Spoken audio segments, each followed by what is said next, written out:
High, আসসালামু আলাইকুম। শারমিন কিচেনে আপনাদের সবাইকে স্বাগতম। একটা নতুন রেসিপি নিয়ে চলে আসলাম।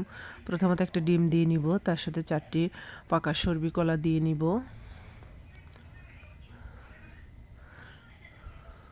তারপর 4 পিস পাউরুটি দিয়ে নিব, দিয়ে 3টে ইনগ্রিডিয়েন্টস একসাথে সুন্দর করে মাখিয়ে নিব। তারপর কিছু পেঁয়াজ কুচি দিয়ে নিব, তার সাথে কিছু কাঁচামরিচ দিয়ে নিব।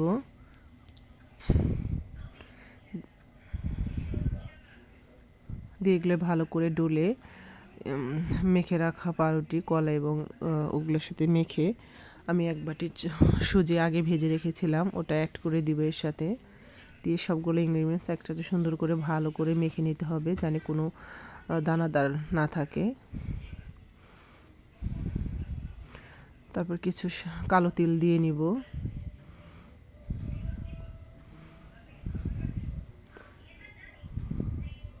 এটা দেখতে এরকম সুন্দর আঠালো মাখানো হয়ে যাবে। তারপর গোল গোল শেপ দিয়ে যেরকম শেপ দিতে পছন্দ করেন সেটা দিয়ে নেবেন। আমি গোল গোল শেপ করে এটা সুন্দর করে ব্রাউন কালার করে ভেজে নিয়েছি, দেখতে এরকম হয়েছে।